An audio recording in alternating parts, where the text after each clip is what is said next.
Bonsoir chers auditeurs, amis du Terre-Terre Lorrain et amis d'ailleurs, bienvenue sur les ondes de Radio Lorraine Enragée, votre web radio préférée, François-Xavier Consoli, votre serviteur comme d'habitude. Aujourd'hui je suis secondé par mon ami et cavalier de l'impossible Perceval Le Lorrain, salut. Bonjour chers auditeurs ou bonsoir. Chers amis, nous sommes aujourd'hui en la compagnie d'un homme qui a beaucoup à nous dire, qui a beaucoup à nous apprendre, qui va nous emmener vers les cieux des idées. Il s'agit d'Alain Pascal. Monsieur Pascal, bonjour. Amis de la Résistance, bonjour. Ou amis croisés, bonjour. Parce que maintenant... Amis croisés. Ouais. Amis croisés, bonjour. bonjour. C'est pas mal, ça. Nous sommes des résistants quand même aussi, en tant que croisés. Donc, Alors, monsieur Pascal, pour vous présenter de façon assez simple, pour que les auditeurs comprennent un petit peu à qui ils ont affaire, vous êtes un essayiste, un auteur, un spécialiste on va dire, de l'histoire de la philosophie, mais il ne s'agit pas de l'histoire de la philosophie officielle. On pourrait dire que vous êtes à l'origine d'une histoire de contre-philosophie, on va un peu développer tout ça, pour bien préciser les termes. Et donc vous êtes un ancien collaborateur de Serge de Beketch, qui était un journaliste à Radio Courtoisie. qui est fondateur de Radio Courtoisie. Radio Courtoisie, qui avait une gouaille assez impressionnante. C'est un des plus grands journalistes qui ait existé. Et j'ai écrit un livre, alors je ne vais pas parler tout de suite de mes livres, mais j'ai quand même écrit un livre qui s'appelle Mai 68 et la destruction de la France, je précise d'ailleurs qu'il n'est pas sur Mai 68. Malgré le titre, c'est un livre, c'est Le gauchisme et la destruction de la France, voilà, et qui est dédié à Serge de Beketch. Parce que personne n'est irremplaçable, sauf Serge de Beketch. Et tous ces auditeurs, vous savez que Serge de Beketch avait une immense audience il y a 20 ans, et avec un succès extraordinaire qui était mérité. Un homme extraordinaire. Et je lui dois énormément. C'est-à-dire c'est Serge de Beketch qui m'a fait passer pour la première fois à la radio sur Radio Courtoisie, etc., etc. Alors pour les auditeurs qui ne connaîtraient pas, tapez Serge de Beketch sur YouTube, on retrouve des anciennes émissions de lui. Effectivement, vous allez voir la gouaille journalistique et gauloise comme on n'en fait plus. Pardon, mais le talent et le courage. Parce que Serge a investi tout son argent pour faire un journal qui s'est appelé Le Libre Journal de la France courtoise, et le sous-titre c'était Décadère de résistance française et catholique. C'est un programme qui me va bien. Et il a été poursuivi. Parce qu'aujourd'hui, il n'y a toujours pas de liberté, nous ne sommes pas dans un pays libre, mais on l'était encore moins il y a 20 ou 25 ans, et il y a tout laissé, c'est-à-dire qu'il a tout donné pour la cause. Donc bravo. Ah, voilà. Il est décédé en 2017, je pense qu'il est assez haut dans le ciel, il a mérité cette place. Très bien. Eh bien, maintenant, monsieur Alain Pascal, on va parler donc de votre œuvre, qui, au premier abord, peut paraître assez complexe, mais finalement, dès lors on a apporté un petit peu le vocabulaire, on décode un petit peu, c'est beaucoup plus simple. Mais tout de même, alors vous êtes un spécialiste, vous me corrigerez, hein, vous êtes un spécialiste donc je l'ai dit, de l'histoire de la philosophie. Vous partez donc de la philosophie antique pour arriver à la philosophie moderne, mais avec un regard qui change nettement de ce qu'on peut trouver à l'université, et avec une façon de faire, en tout cas vous décortiquez la philosophie, notamment des Lumières, mais pas que, avec la fameuse tartine Descartes, Spinoza, Leibniz, etc. Est-ce que, avant de rentrer dans le dur de cette émission, est-ce que vous pouvez nous expliquer en quelques mots pourquoi la philosophie qui nous est servie à l'école, à l'université, etc., cogito ergo sum, la philosophie des Lumières qui nous éclaire tous, à croire qu'avant on n'arrivait pas à se voir parce que c'était le noir, en quoi, d'après vous, d'après votre œuvre, d'après ce que vous avez écrit, tout ça est, je mets les pieds dans le plat, tout ça est un amas de balivernes. C'est un amas de mensonges déjà, voilà. Je ne sais pas par quoi je peux commencer, mais déjà le terme de lumière, la seule vraie lumière. Alors je suis catholique, hein, je vais le préciser, tout le monde n'est pas catholique, mais j'estime que tous les Français ont un passé catholique. C'est la première chose que je veux dire, c'est que la France a été catholique, elle ne l'est plus, c'est pour ça qu'elle est malheureuse d'ailleurs. Et les Lumières, j'ai écrit un de mes derniers livres qui s'appelle Le siècle des ténèbres, parce qu'en fait le langage moderne est une inversion du langage traditionnel chrétien. Et la seule lumière qui puisse luire, c'est celle de Dieu. Donc la lumière vient de Dieu. Or, le siècle dit des Lumières, vous savez que les Rose-Croix qui sont à l'origine de cette création. Alors, je vais rentrer dans des sujets, mais j'ai aussi abordé le problème maçonnique. Je ne sais pas si on peut en parler ou pas. On peut parler de tout ici. On peut parler de tout, c'est très bien. J'ai l'habitude des censures, de toute façon, et de m'auto-censurer, vous inquiétez pas. J'ai l'habitude d'éviter d'aller devant les tribunaux. Et la seule lumière vient de Dieu. Les Rose-Croix qui sont à l'origine de la franc-maçonnerie dite spéculative, c'est-à-dire qui naît au début du XVIIIe siècle, sont inspirés, tiennent leur lumière du porteur de lumière, qui est Lucifer. C'est le terme même. Donc, nous sommes, si vous voulez, avec les lumières dans une inversion du vocabulaire. Donc j'ai appelé le XVIIIe siècle le siècle des ténèbres. Il y a eu récemment une émission sur Voltaire à la télévision, qui est un tissu de mensonges. Donc à chaque fois qu'on assiste, je plains les étudiants en philosophie, je plains évidemment les téléspectateurs, car la version qu'on leur donne de l'histoire, que ce soit l'histoire en général ou l'histoire de la philosophie en particulier, c'est un mensonge généralisé. Voilà. C'est ce qui m'a choqué. Donc si vous voulez, j'ai voulu revenir aux faits. Un résumé très simple, mais pour moi le christianisme est la vérité, et toute la philosophie est antichrétienne, c'est-à-dire y compris Descartes. Donc j'ai dénoncé dans un autre livre le mythe de Descartes. D'abord le mythe d'un Descartes rationnel, car quand on dit aujourd'hui cartésien, ça veut dire qu'on détient la raison. Or Descartes est un illuminé. Et Descartes met fin à toute... La fameuse méthode de Descartes est une négation de la méthode scientifique. Et son rationalisme est fondé sur une science qui est absolument obsolète, et qui était la science de l'époque, qui était le mécanisme. Nous sommes dans le même mensonge aujourd'hui. Nous sommes obligés de croire à l'évolutionnisme, par exemple, en l'évolutionnisme. Or, l'évolutionnisme n'est pas scientifiquement démontré. Aujourd'hui, c'est une mythologie qui est imposée. Donc, comment on peut dire, il m'a semblé invraisemblable que nous vivions sur des mythes.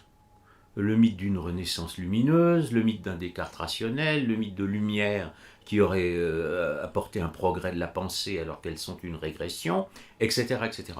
Donc j'ai voulu remettre les choses à l'endroit.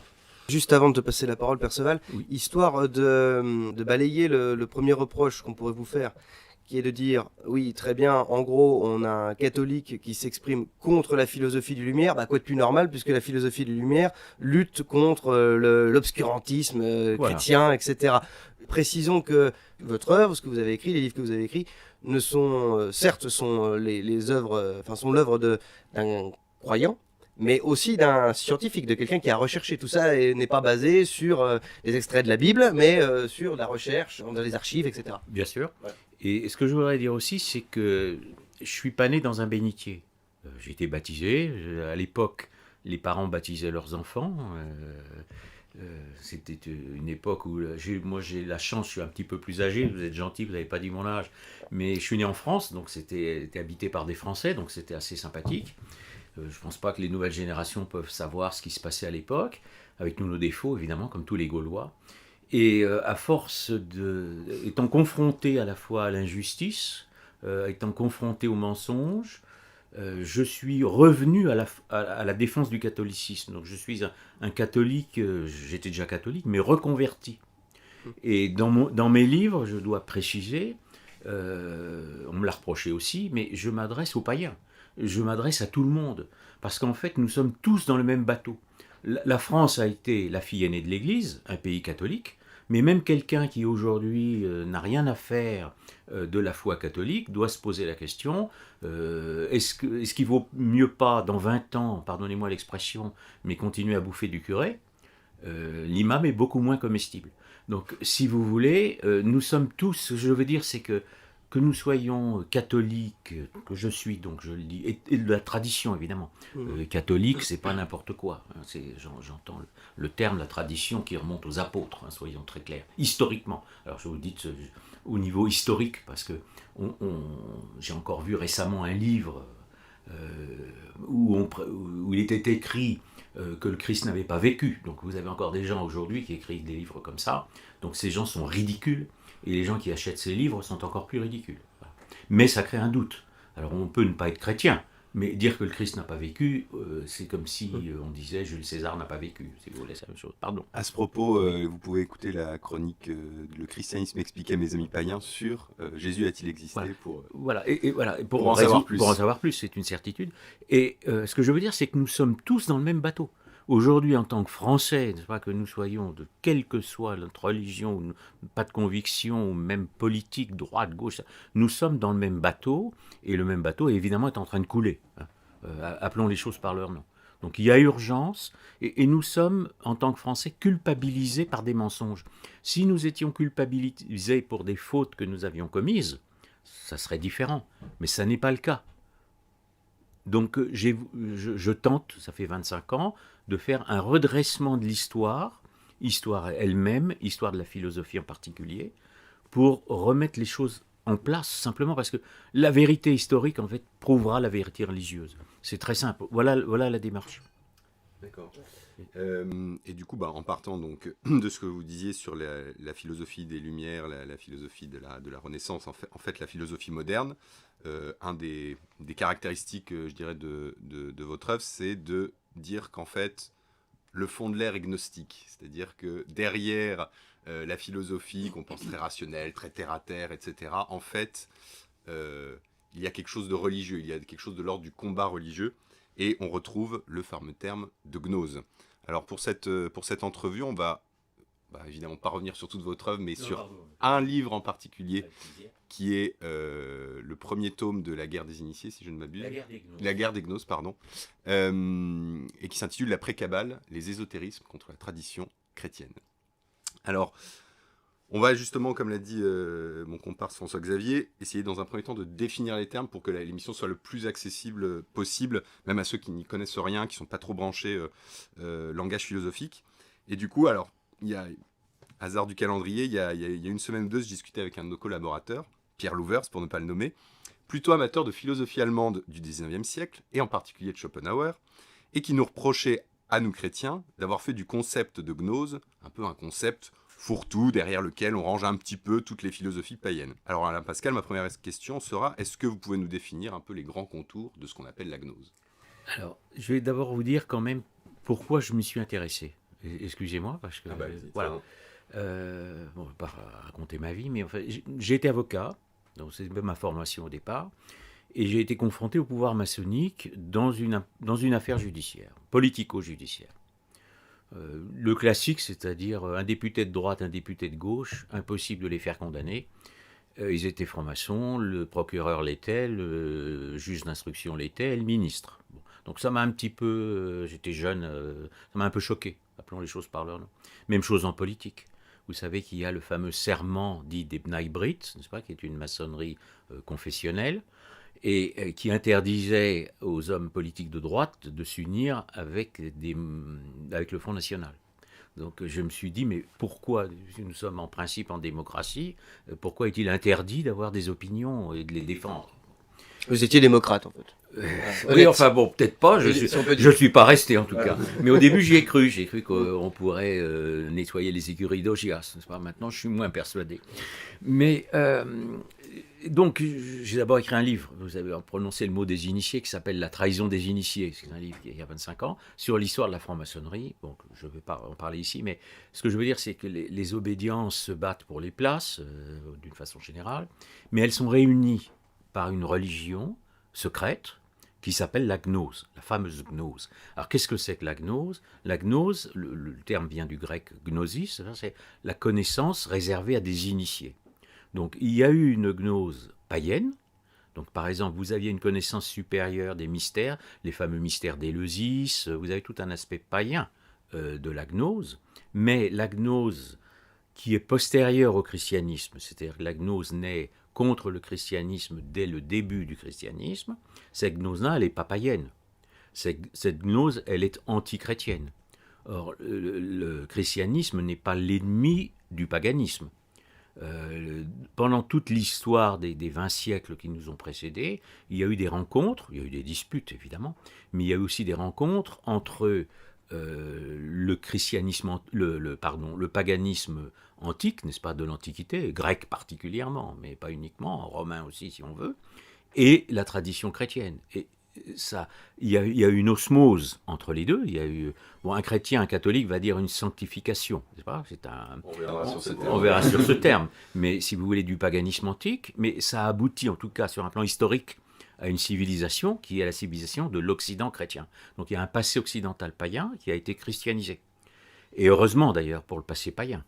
Parce que ce sont quand même les chrétiens qui ont mené les croisades ou autres faits historiques qu'on nous reproche. Mais s'il n'y avait pas eu la croisade, le passé païen de l'Europe aurait été éradiqué il y a longtemps.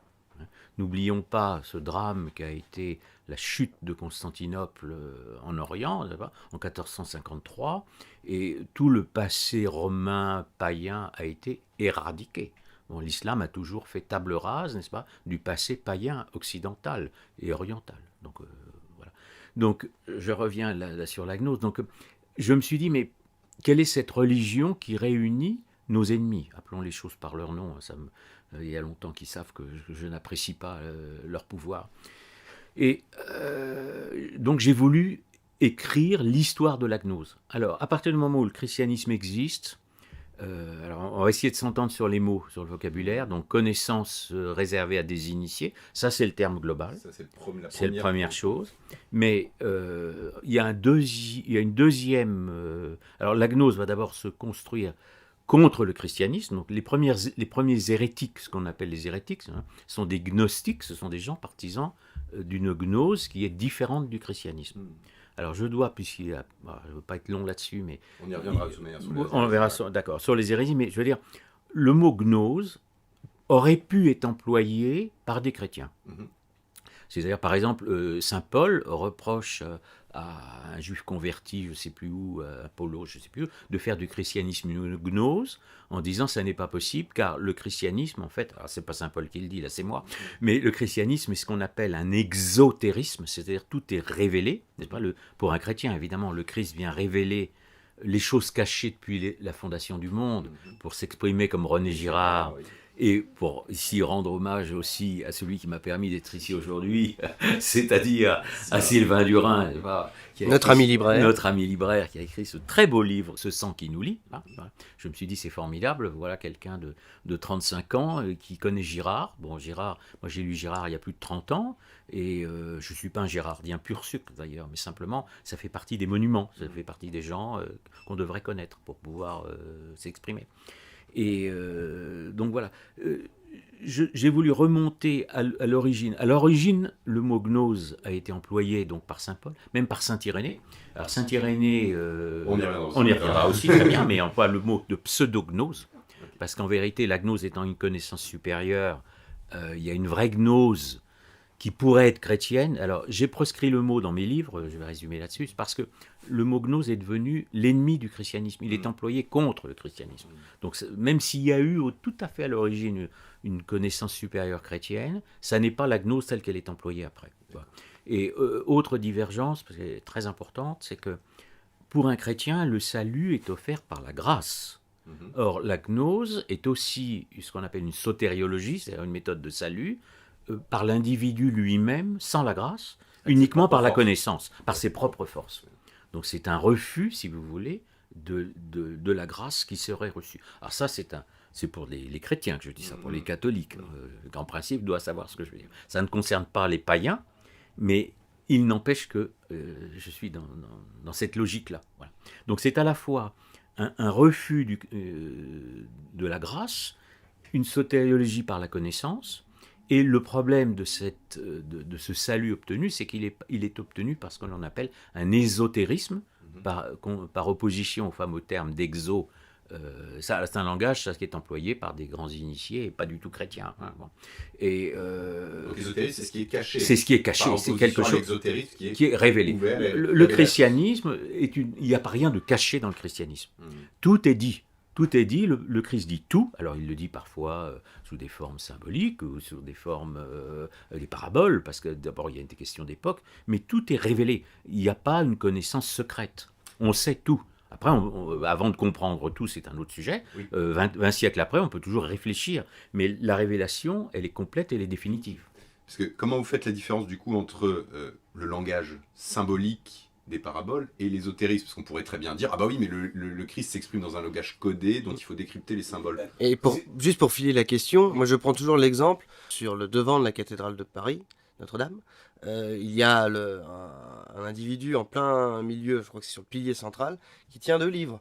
Un ouvert et un fermé, représentant l'ésotérisme et l'exotérisme. Absolument. Ce qui fait que, est-ce que on peut toujours se poser des questions, et puis alors, moi je vais être beaucoup plus pragmatique pour les gens par exemple qui aiment un petit peu les Templiers, qui aiment toute cette épopée, etc. Il y a aussi dans l'histoire un fil un peu ésotérique, oui, du chrétien qui en sait un peu plus que les autres et qui lui qui a une mission spéciale, qui est chargé de protéger, je ne sais pas, la légende du Graal ou je ne sais quoi. Est-ce que tous ces éléments-là ne laissent pas penser qu'il y a quand même une forme d'ésotérisme chrétien, sans forcément l'aspect négatif, mais en tout cas quelque chose d'un peu caché.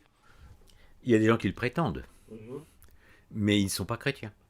Ils se disent ésotéristes chrétiens, mais le Christ dit très nettement à ses apôtres que l'enseignement, ils ne doivent pas le donner au pourceau. Je pense c'est dans Saint Matthieu, ces fameuses phrases qui ont fait dire qu'il y avait un ésotérisme chrétien. C'est pas. Mais pourquoi ? C'est parce que les pourceaux vont piétiner la vérité.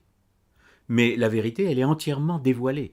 Et il dit après à ses disciples, allez le crier sur les toits. Donc si vous voulez, c'est une rupture totale. Hein. C'est ce qui fait qu'il y a une nouvelle civilisation d'ailleurs. Il faut bien comprendre ça. Avant, le salut était réservé à des initiés. Et je rappelle d'ailleurs que dans l'Antiquité, y compris païenne, il y avait des esclaves. C'est-à-dire l'esclavage était la base de la société. Et c'est à partir du moment où saint Paul l'exprime très bien en disant il n'y a plus ni homme ni femme, ce qui n'est pas du tout une allusion au mode actuel. C'est pas vraiment ça que ça veut dire. Hein. C'est au niveau de l'âme, évidemment. Ça aussi, voilà, mensonge récurrent, par exemple, dire que pendant le pseudo-Moyen-Âge, puisqu'il n'existe pas, l'Église aurait dit que les femmes n'avaient pas d'âme. Ça, ce sont des mensonges. Hein. Ça, ce sont des mensonges historiques. C'est-à-dire qu'il n'y a jamais eu un concile qui ait posé la question. Il y a un évêque qui a posé la question dans un concile et tout le monde lui a rionné. Et on est passé à autre chose. Donc, si vous voulez, c'est resté. Jamais l'Église n'a contesté que les femmes. Etc. Mais il dit beaucoup plus, il n'y a plus ni maître ni esclave. Donc, si vous voulez, quand la société va devenir chrétienne, le fameux Occident, après les rois barbares, entre guillemets, païens, les barbares prennent le pouvoir à Rome, qui est déjà devenu chrétien, d'accord ? Et ils se convertissent.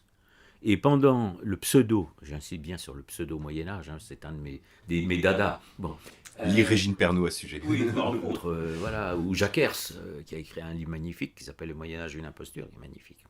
Et il n'y a pas d'esclavage dans l'Occident chrétien. Il y a de l'esclavage en Orient, il y a de l'esclavage partout, et l'esclavage va revenir d'ailleurs avec la Renaissance. Et aujourd'hui, nous avons des nouveaux esclaves, si vous voulez. Alors je suis, pas vous choquer, mais relativement entièrement contre l'immigration, par exemple. Mais les immigrés sont quand même les nouveaux esclaves du mondialisme. C'est-à-dire qu'on les retire de chez eux, n'est-ce pas, pour les emmener chez nous, avec les catastrophes que ça entraîne. Mais ils sont quand même plus chez eux. Nous, on n'est plus chez nous non plus. Mais c'est une rupture totale avec les temps chrétiens, avec les temps de l'Occident chrétien. On est parti loin de la gnose, mais ça m'arrive souvent. Mais on y revient parce que c'est le sujet, puisque finalement, toutes les décisions politiques d'aujourd'hui, toutes les obligations sont décidées par des forces occultes.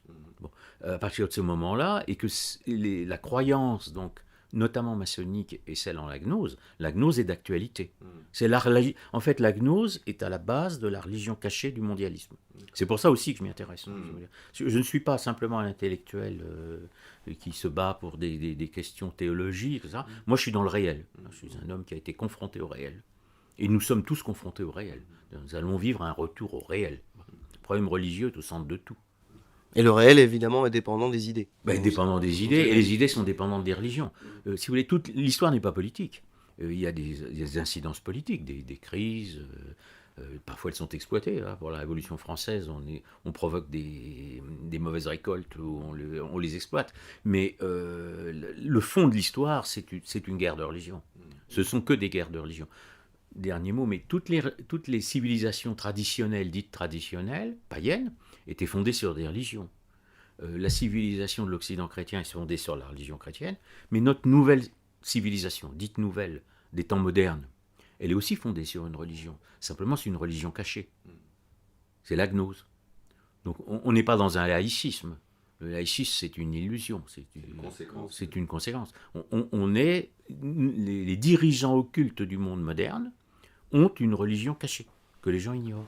Voilà. Pour résumer juste sur la gnose, dernier mot, Oui. donc il s'agit bien, moi je résume un petit peu ce que vous avez dit tous les deux, la gnose est une forme de religieux qui grosso modo prend le pouvoir après, pour faire simple, la Révolution française, et qui fait une rupture avec 1000 ans d'histoire en Europe, qui était une histoire fondée sur une révélation chrétienne.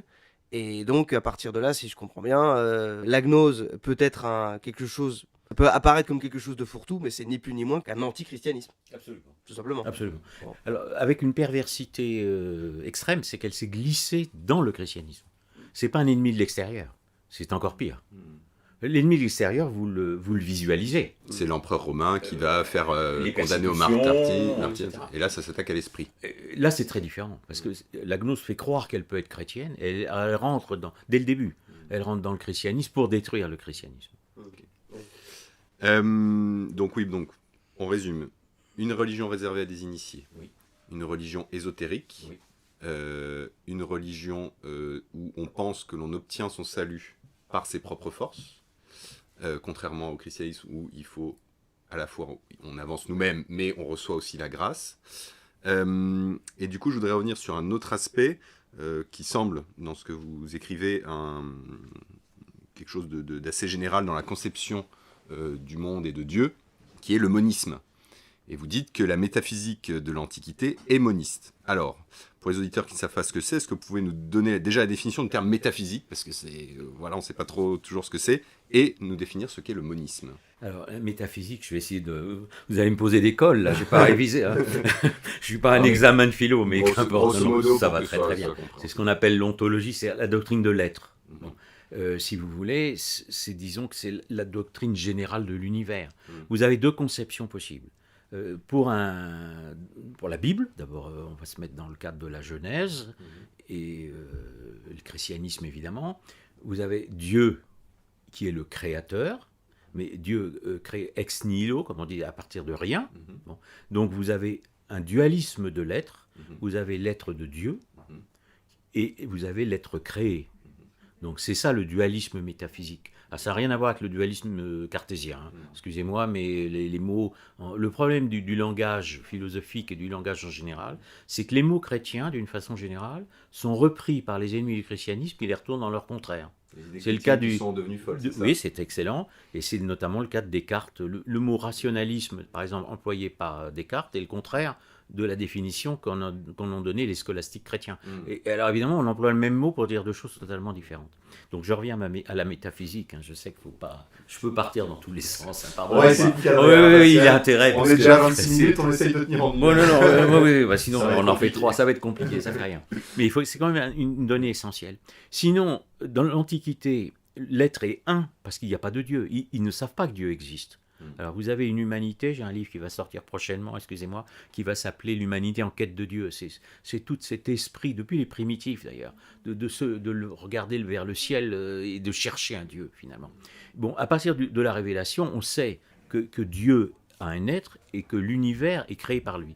Mais l'univers n'est pas le corps de Dieu. Donc à ce moment-là, l'Antiquité était moniste, c'est normal, parce que l'être était un. Ils avaient pas Dieu se confond avec l'univers, en fait, c'est ça ? Oui, dedans le panthéisme ou des choses comme ça, voilà, ou le matérialisme. Donc, si vous voulez, aujourd'hui, la philosophie matérialiste est obligatoirement moniste. C'est-à-dire qu'elle est fondée sur un a priori qu'il n'y aurait pas de Dieu. Voilà. Ce qui n'est pas prouvé non plus. Hein. Bon. Et donc, dualisme, monisme, c'est ça. Soit vous avez deux êtres, soit vous en avez un seul. Et le monisme, c'est tout enfermé dans le même être. Avec à ce moment-là plusieurs questions qui sont insolubles, alors ça nous emmènerait très loin, mais d'où vient l'évolution à partir de cet être ? Comment a-t-il pu s'auto-créer, ce qui est assez peu vraisemblable, etc. Comment est-ce qu'on passe du tout au rien ? Comment pas du tout au rien ? Pourquoi le le rien produit-il quelque chose, etc. Donc si vous voulez, là ce sont des grandes discussions, mais voilà. Donc la métaphysique du christianisme, en tout cas, celle du judaïsme l'a été. sais que vous avez des questions, On reviendra on dessus. finira jamais l'émission. Mais elle ne l'est plus à partir du refus de la révélation, donc, notamment dans cet ésotérisme juif qui s'appelle la Kabbale, Talmud puis Kabbale, donc, où on retombe dans un monisme, c'est-à-dire dans une conception cosmique en vérité. Et je rappelle d'ailleurs, tiens, on va encore citer Sylvain Durin, mais c'est pas pour rien, c'est que dans le cadre du cosmos, n'est-ce pas, dans les cultes du cosmos, il y avait aussi les sacrifices, notamment le sacrifice humain. Donc quand on reparle du sacrificiel aujourd'hui, on parle... Je vais vous dire aussi pourquoi j'ai fait tout ça, c'est très simple. Ce qui m'a fait revenir au christianisme, c'est le contraire, c'est-à-dire c'est le monstrueux XXe siècle. 200 millions de morts. 200 millions de morts par les néo-païens, les athées. Donc le monde sans Dieu a provoqué 200 millions de morts. Et aujourd'hui, le monde sans Dieu provoque quelques millions d'avortements, notamment en France, ou des choses comme ça. Ce sont des morts, ce sont des sacrifices. Donc le culte du cosmos s'est toujours accompagné de sacrifices. Donc nous sommes revenus, le temps moderne, en fait, la Révolution, a réouvert une ère sacrificielle. Parce qu'elle a mis fin au sacrifice, au sens chrétien du terme, qui abolissait les sacrifices humains. Voilà la question. C'est ça qui m'a fait revenir. Je me suis dit, puisque la philosophie moderne, on en est à la philosophie moderne, parce que tout ça c'est dû à la philosophie moderne. La culpabilité, la révolution, elle est la suite de la philosophie moderne, c'est la rupture mentale. C'est toute l'importance de la guerre culturelle d'aujourd'hui, de la croisade culturelle que je peux mener, c'est que c'est la culture qui précède le politique. Et donc, vu l'échec moderne, ce que j'appelle l'échec moderne, la monstruosité moderne, et on n'a pas tout vu, ça veut dire que le contraire était le vrai. Ça réhabilite le christianisme en vérité. Car jamais le christianisme n'a sacrifié les gens. Au contraire, il a aboli les sacrifices. C'est un point sur lequel je veux insister pour que nos auditeurs comprennent bien, c'est que on nous décrit toujours, c'est ce que je disais en introduction de l'entretien, on nous explique toujours dans nos cours d'histoire que cette période médiévale de 1000 ans était une période d'obscurité et que la modernité, les Lumières, etc., donc une nouvelle philosophie, mais surtout une nouvelle religion, comme vous l'avez dit, cachée, finalement voit le jour et prend le pouvoir, voilà, pour faire simple. Et on pense, en tout cas on nous explique depuis des années à l'école, etc., pour nos chères petites têtes, que tout ça est un bénéfice pour l'humanité et ça nous a permis de découvrir des tas de choses et de lutter contre l'obscurité et surtout d'éviter les horribles morts, les croisades, etc., machin, qui étaient provoqués par le christianisme. Or, et c'est là où vraiment je veux insister par rapport à votre œuvre, à ce que vous avez fait, c'est que vous expliquez bien, voilà, vous avez compris, chers auditeurs, on ne peut pas rentrer en tous les détails, nous n'avons qu'une heure, on n'a pas la prétention de résumer l'histoire de la philosophie en une heure. Mais il faut que vous compreniez bien que nous basculons de monde, nous changeons de monde avec cette histoire de modernité, de révolution française, etc.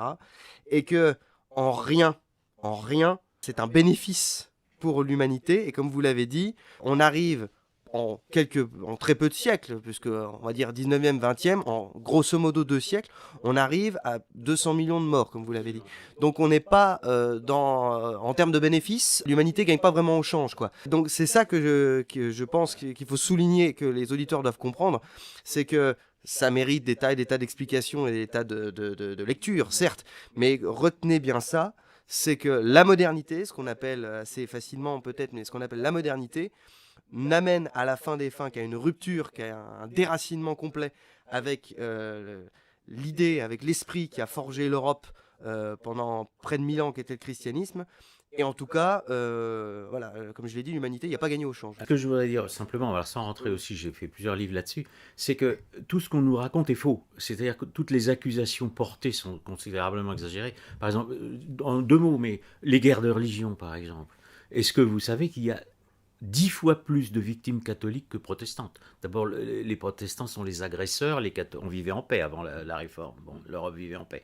Donc on vous parle de la Saint-Barthélemy, je vois, par exemple, où il y a peut-être plusieurs centaines, 3-4 000 morts. Je peux raconter comment ça s'est passé, c'est pas le problème. Mais avant, en France, il y a déjà 40 000 morts catholiques. En Angleterre aussi, il y a des centaines de milliers de morts à peu près partout. Où on vous parle par exemple de l'Inquisition. l'Inquisition qui a d'abord été un progrès judiciaire. Parce qu'avant, les peuples eux-mêmes, il n'y avait pas de jugement, il n'y avait pas de tribunaux, et on brûlait les sorcières ou pseudo-sorcières sans procès. Bon. Donc là, les gens ont eu le droit à un procès, un défenseur, une discussion. Alors la fameuse histoire de la torture, je vais aussi faire cette rectification qui existait. Tout le monde torturait.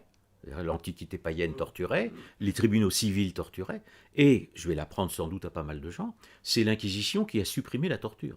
C'est-à-dire que c'est l'Inquisition la première qui a dit, non quand même, on va arrêter de torturer les gens. Et en plus, il faut savoir que l'Inquisition doit faire, sur 3 siècles, je vais être très bref, environ 4000 morts. Alors c'était reconnu par un historien protestant, donc Chonu, qui était honnête.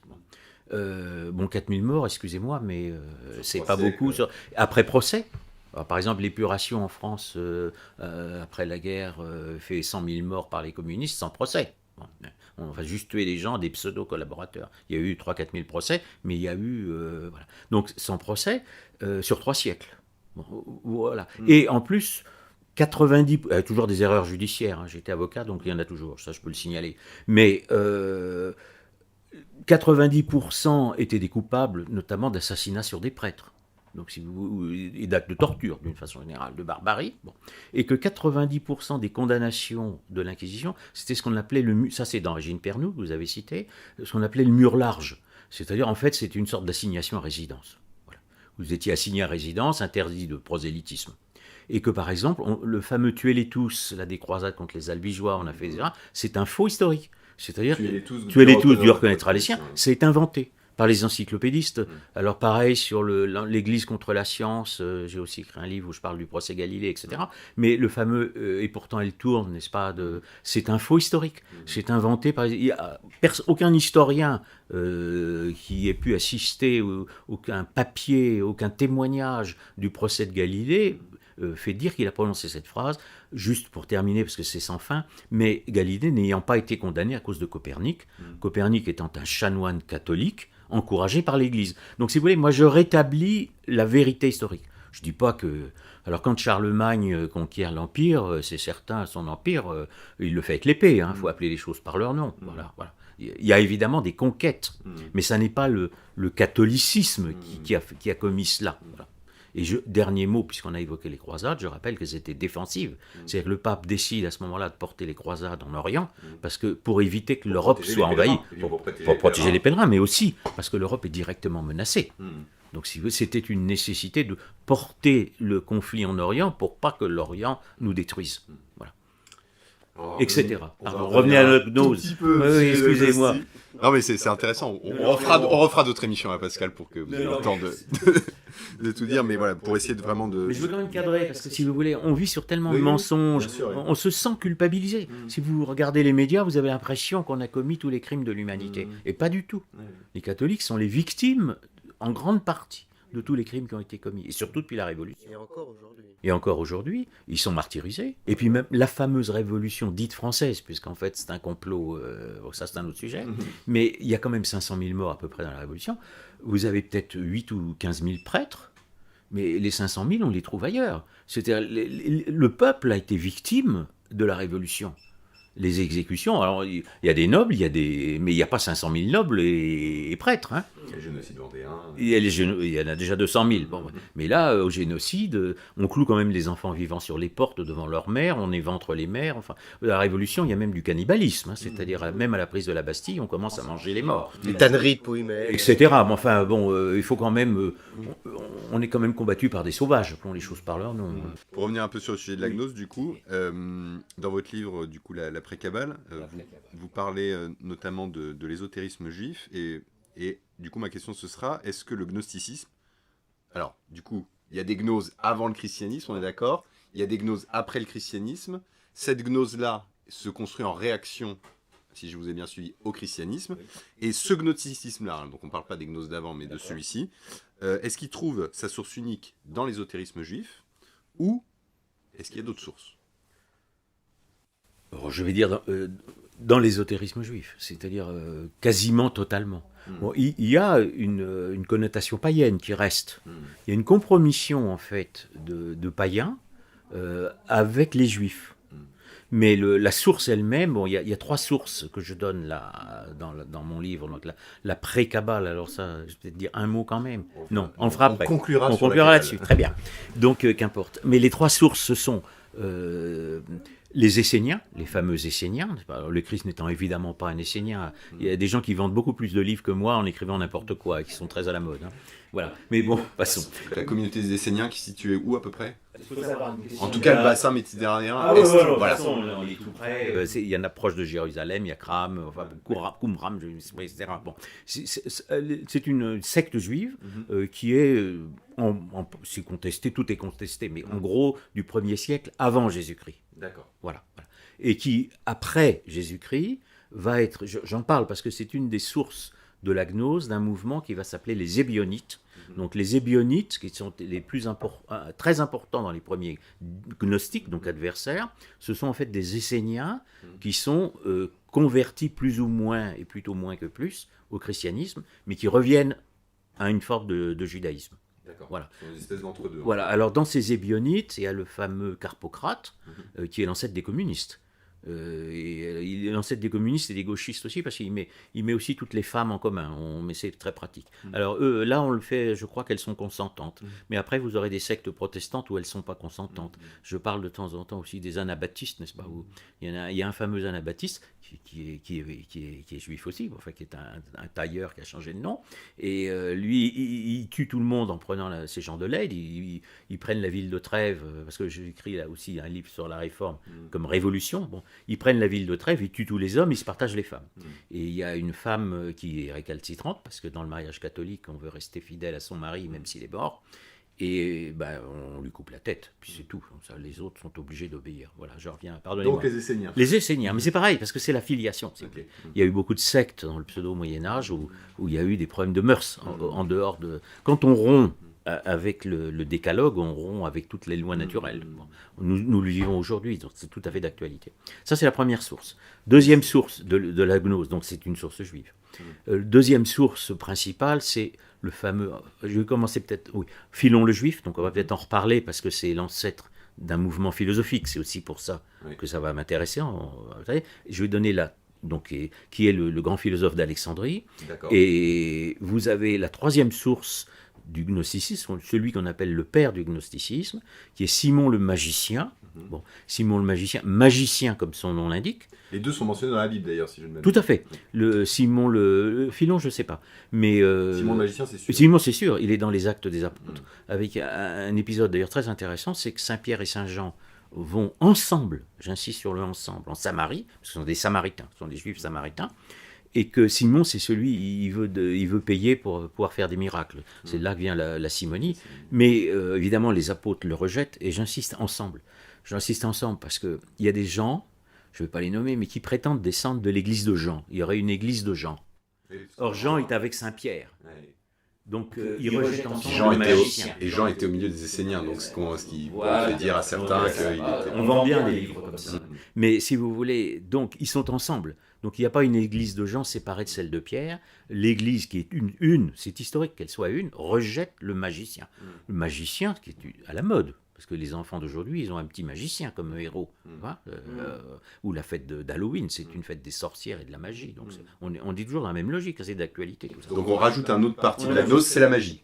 Voilà, la gnose, c'est la magie. La magie va être, pendant des siècles, les mages... Alors, ça va être long, mais ça fait... Quand les mages sont guidés par l'étoile, elle est symbolique. Il y a des gens qui ont cherché à savoir s'il y avait une... Là, on est revenu sur le Nouveau Testament, les mages qui viennent... Bien sûr, mais ils viennent s'incliner. C'est-à-dire, la magie est une science ancienne, c'est l'ancêtre de la science. Elles viennent s'incliner devant le Fils de Dieu parce qu'ils ont vu la lumière.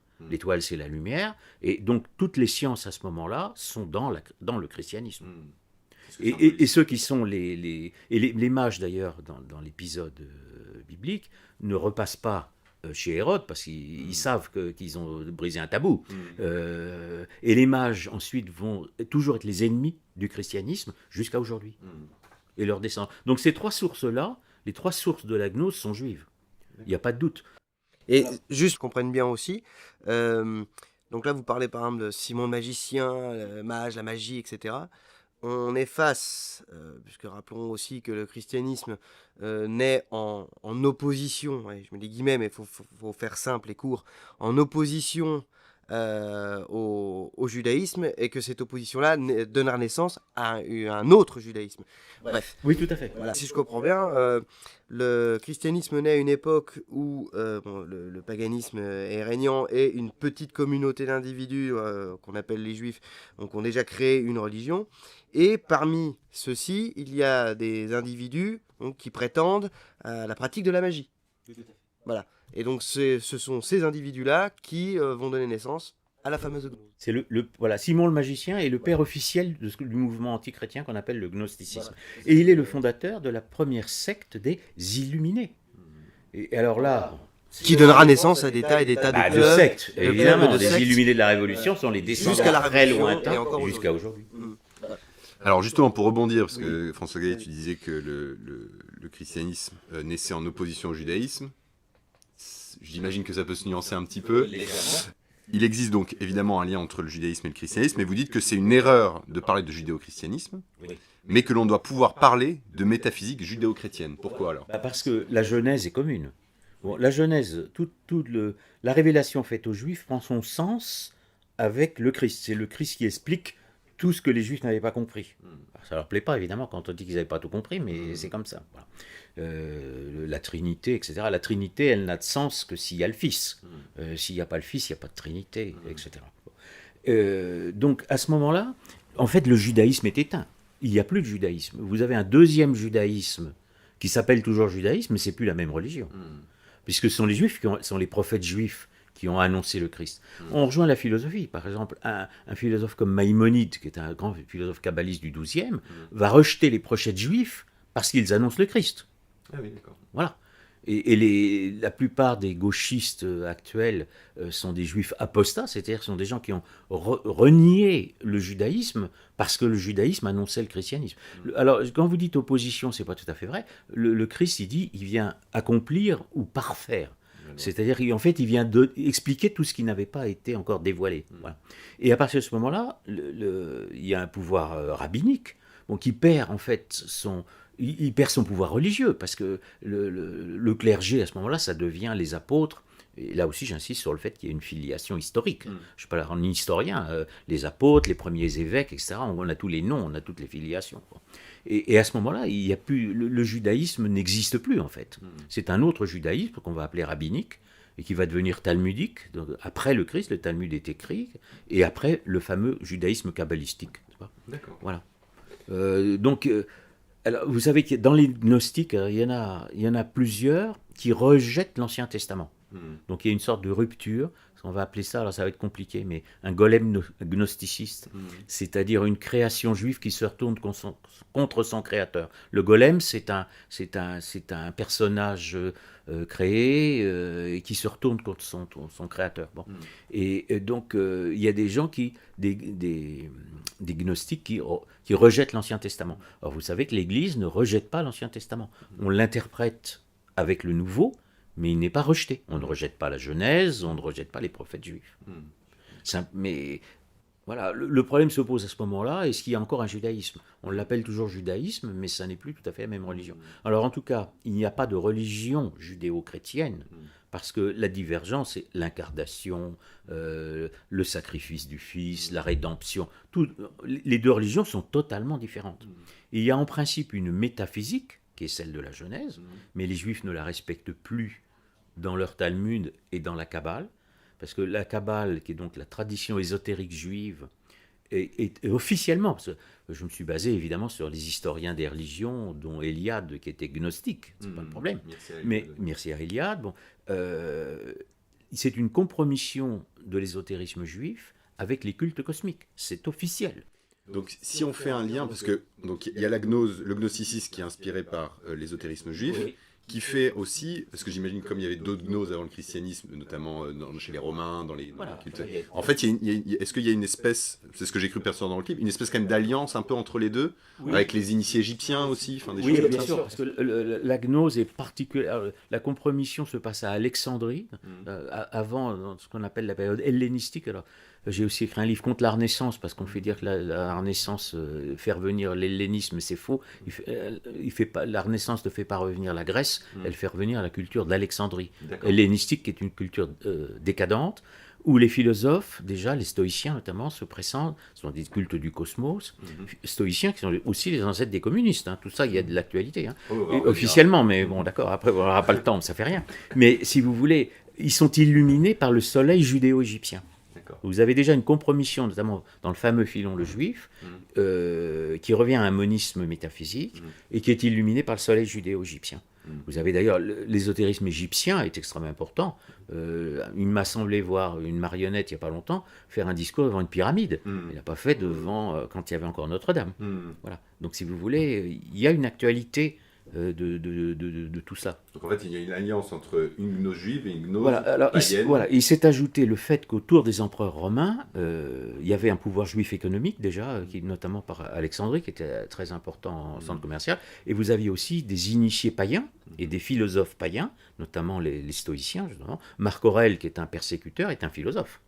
Donc vous avez une alliance à ce moment-là, judéo-païenne, contre le christianisme, jusqu'à ce que Constantin, puis Théodose, arrêtent les persécutions. Alors on va aborder quand même un gros morceau, mais qu'on va essayer de réduire au résumé au plus tard. C'est le sujet du néoplatonisme. Oui. Donc en fait, pour resituer le contexte, donc comme plus tard évidemment dans l'histoire, saint Thomas d'Aquin intégrera la philosophie d'Aristote, avec sa somme théologique. Le christianisme des premiers temps, lui, a intégré la philosophie de Platon en son sein. Or, naît aussi à cette époque, donc des premiers chrétiens, le néoplatonisme, qui lui n'est pas du tout chrétien. Est-ce que vous pouvez nous décrire un peu les contours, de manière très brève, de ce néoplatonisme, comment il naît, quelles sont ses sources, et voilà, quelles sont les différences finalement entre le platonisme et le néoplatonisme, et en quoi ces différences sont dangereuses pour le christianisme? Alors d'abord, un mot sur Platon et Aristote, qui vivent avant le christianisme. Donc ils ne savent pas, ils n'ont pas la révélation. Donc il y a une forme d'innocence.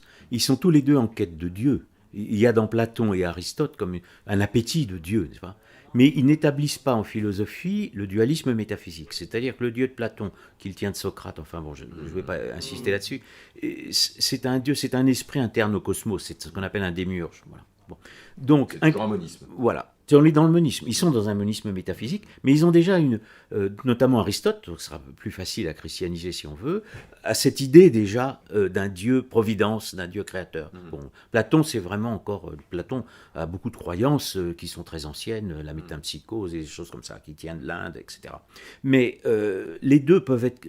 Il y a un immense effort du mouvement qu'on a appelé l'hellénisme chrétien pour persuader, n'est-ce pas, pour intégrer la philosophie ancienne, pour l'amener sur le chemin du salut. Voilà. Que ce soit Platon ou Aristote. Bon, au début, on s'occupe de Platon. C'est comme ça, parce que c'est l'histoire. Le premier qui se penche sur Platon, c'est Saint Justin, qui est un païen converti. Donc il y a des païens convertis déjà à l'époque, et j'ai le plaisir d'en voir aujourd'hui, j'espère qu'il y en aura d'autres. Et naît à ce moment-là un mouvement. Alors, il ne faut pas confondre le platonisme, donc chercher dans Platon ce qui est compatible avec le christianisme. Si vous me parlez de l'expression, il y a du boulot, mais voilà, Saint Justin le fait, puis Saint Augustin. Bon. Mais Saint Augustin, pour devenir un platonicien chrétien, pour faire toute cette première scolastique qui sera platonicienne pendant une dizaine de siècles, va rejeter le néoplatonisme. Alors qu'il a été formé dans le néoplatonisme. Donc le néoplatonisme, c'est un mouvement qui a ses prémices dans le fameux filon le juif, c'est pour ça que je l'ai cité.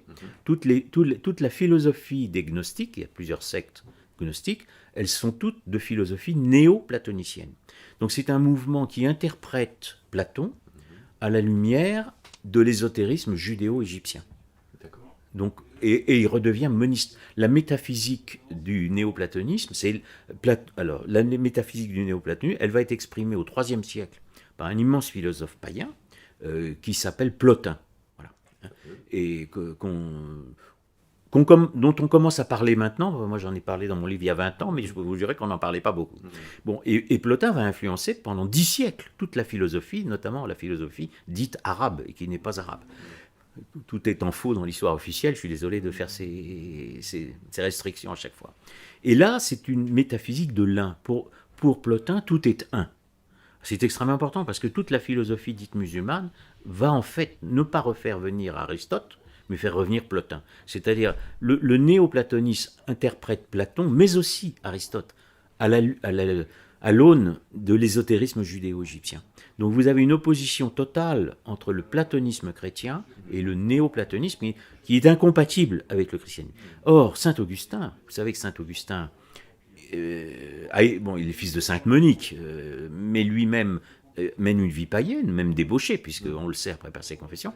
Et il est dans une secte manichéenne, dont Manique est aussi un des très importants gnostiques. Il y est 9 ans, quand même.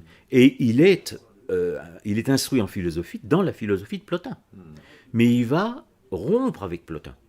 C'est-à-dire qu'il va abandonner le néoplatonisme pour le platonisme. C'est quelque chose de fondamental, parce que si vous voulez, le fameux néoplatonisme du fameux Plotin, vous avez dans la filiation de Plotin officielle Spinoza, Leibniz, les Lumières, Bergson, etc. Donc si vous voulez... Parce qu'à un moment donné, justement, vous citez Claude Treize-Montant, qui est un philosophe du XXe siècle, qui est spécialiste du coup de la pensée chrétienne et de ses origines hébraïques, et vous écrivez que l'influence de Plotin sur la philosophie occidentale est sans doute l'une des plus profondes, les plus puissantes et les plus constantes qui soient. Absolument.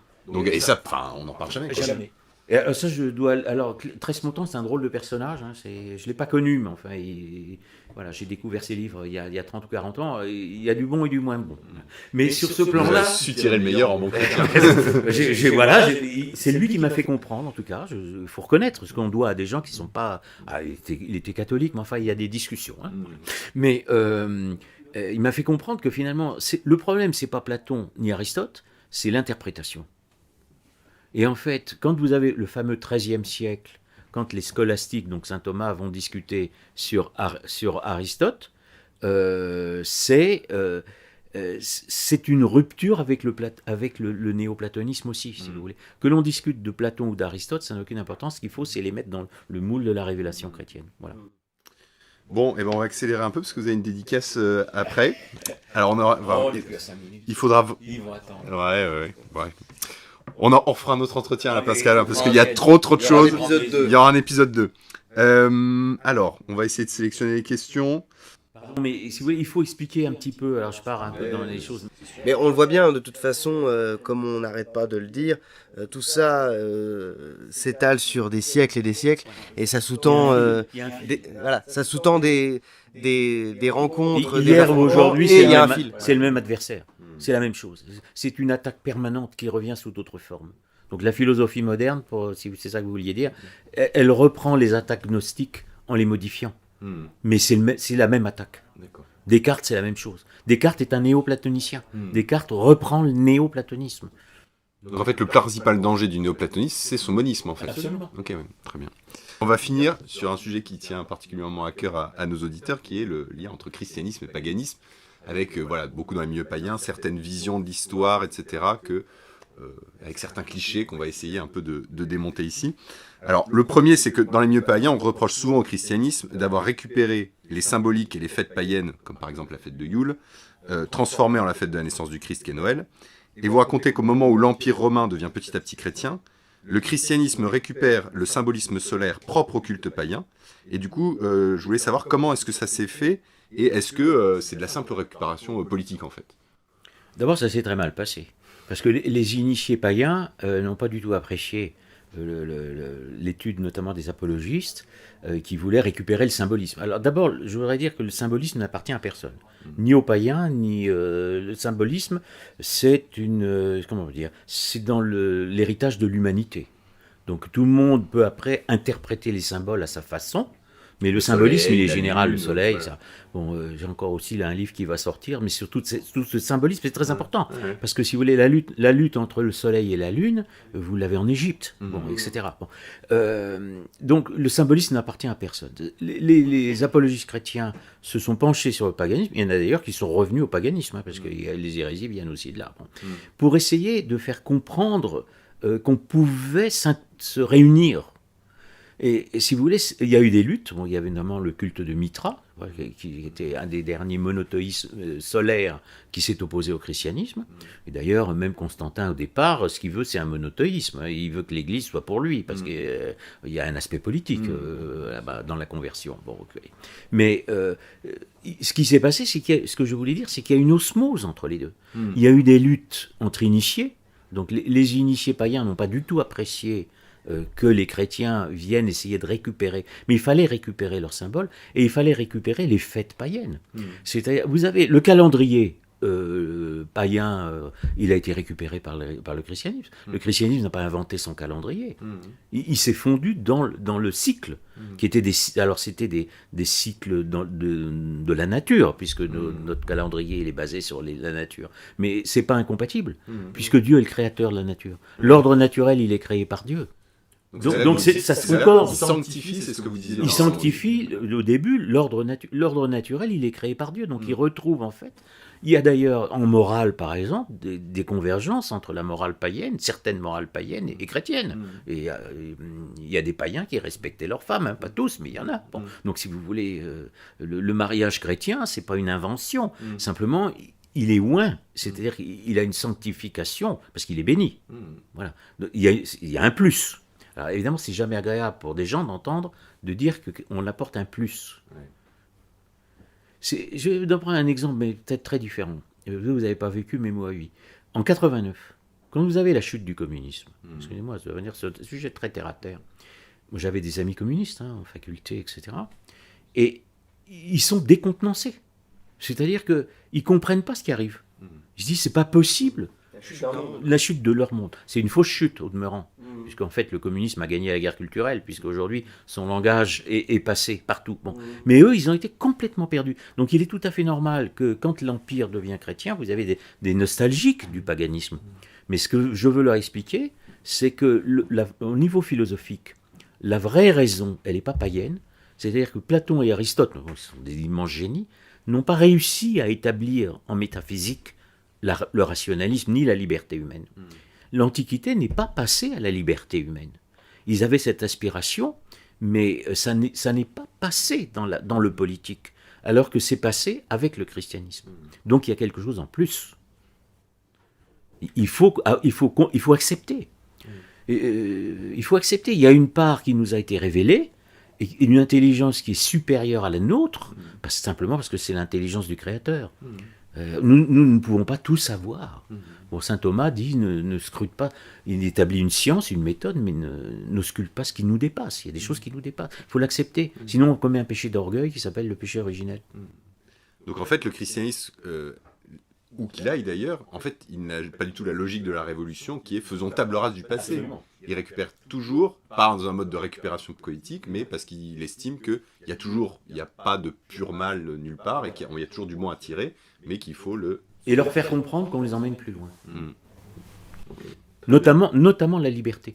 Parce que la raison et la liberté ne sont offertes que par le christianisme. Aucune tradition païenne n'offre une liberté individuelle et aucune tradition autre que le christianisme ne l'offre.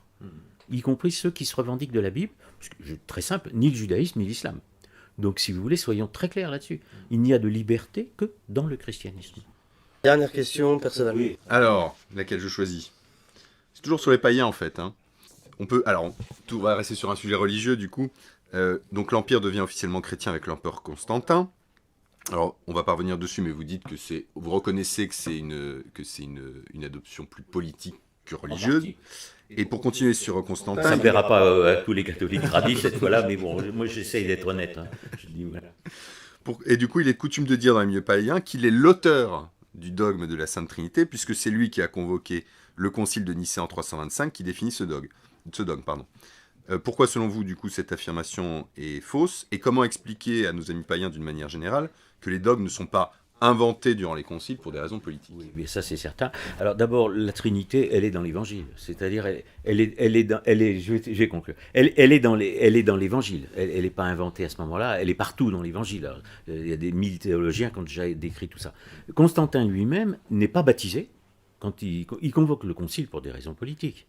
Il veut que les chrétiens se mettent d'accord. Il y a la grande hérésie arienne, dite arienne de l'époque, n'est-ce pas, qui est dans notamment les tribus germaniques, etc. Il veut qu'il y ait une unité religieuse derrière lui. Il n'y connaît rien Et il n'est absolument pas l'auteur du dogme.